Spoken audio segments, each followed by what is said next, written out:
The fishing industry will reduce its west coast Hoki catch by 20,000 tonnes in response to low catch rates.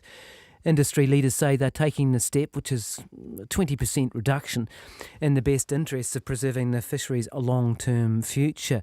Sealord's operations manager Doug Paulin says Hoki catch rates off the west coast have been falling for several reasons. We are going to shelve more quota than what has been uncaught in the last 2 years. So I think we've been very conservative, particularly when we don't really know what the reason is for why in that particular fishery the Hoki aren't there. So on that west coast of the South Island, the water sea temperatures have been abnormally warm for the last 3 years. And this is a spawn fishery. So what that means is the Hoki turn up to spawn, i.e. to breed, and conditions need to be right for them to do that. So it may well be that because the conditions haven't been right for them, they don't turn up. So it just means they'll be in other parts of New Zealand waters rather than turning up to the west coast of the South Island. So you could go and fish in other areas of New Zealand and catch that quota, but in order to be more conservative, we've said we will take a shelving, which is essentially a cut in our catch rates, and then we'll look to the science to give us more information as time goes on. So that is Doug Paulin there from Sealord explaining the reasons for this reduction of 20%. Let's go now to Russel Norman, who's Chief Executive at Greenpeace. Good morning to you. Good morning.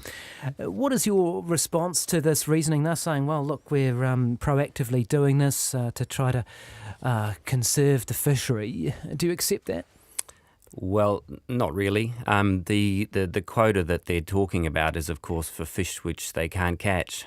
So when they're handing back quota in that fishery or not fishing it, they're not going after quota that they've just been unable to fulfil because the fish aren't there.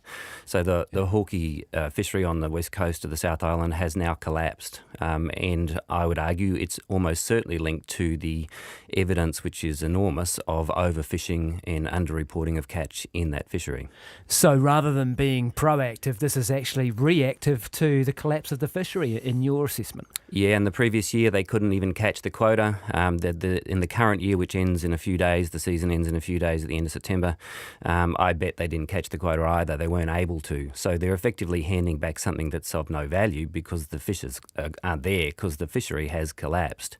And we know from the MPI report that was done in 2011-2012, Operation Bronto, that there is systemic overfishing and underreporting in that fishery.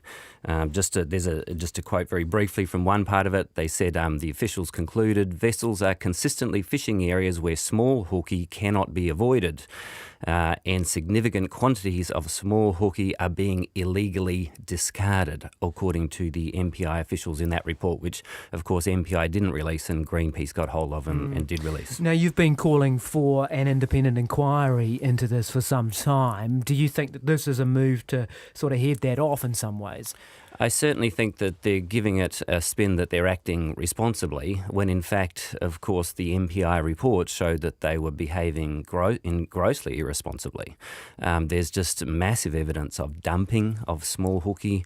There's the underreporting of the weights of the cartons and of the fish that come off. There's the underreporting of the amount of fish that you catch before you turn it into processed fish fillets. I mean, there are thousands and thousands of tonnes of underreported catch that MPI found in that Operation Bronto report. And of course, no one was ever prosecuted for that. What impact will this shelving of 20,000 tonnes or 22% of the catch reduction be? What impact will that have? It's hard to say. I mean, it's probably true that, warming of waters is having an impact. I mean, I would be surprised if it's not, so it's fair to say that that's probably impacting on it. But on top of this massive overfishing that's been going on, much greater than the quota that's being recorded, you put the two together and you get the collapse of the fishery. Will a reduction of 20,000 tonnes have a significant impact? It's hard to say.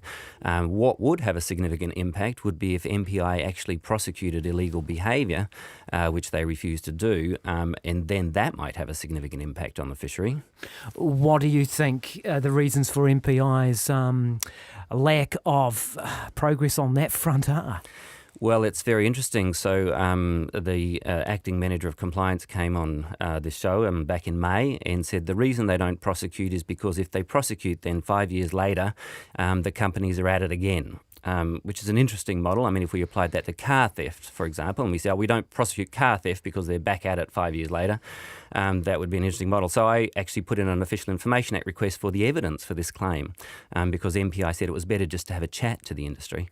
And the OIA request came back that they didn't have any evidence that this really worked because it was just anecdotal. They said there was no study, there was no particular evidence that not prosecuting changes behaviour.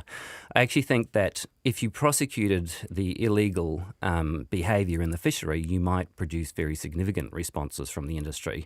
But so far, MPI have not done that. I think there's got to be an independent inquiry into New Zealand's fisheries management system and the regulator. So how far, and just to wrap this up, how far or what sort of terms of reference would you like to see for that inquiry? I mean, what exactly is it that you are looking for from this inquiry? It's got to look at whether the quota management system we've been using is actually working to protect fish stocks. I mean, the Hoki was paraded around as the best example of sustainable fish stocks in the world, and now we know it's collapsed. And it's also got to cover the role of the regulator. If the regulator won't regulate, if they won't prosecute illegal behaviour, then how do you expect it to work? So who would do this? What, a sort of retired judge type person? Or? Yeah, it's got to be independent of MPI. It's got to be actually an independent inquiry. And do you have any confidence that the government is going to pick up on this? Well, we've been saying this for now a while. It's a year into the government and we've seen no action. So I'm starting to lose confidence that they are going to take action. And that's a pretty big problem for the fisheries management. Thanks for your time this morning. That's Greenpeace Chief Executive Russel Norman. It's 22 minutes past 8. You're listening to Morning Report, and Victoria University is rejecting criticism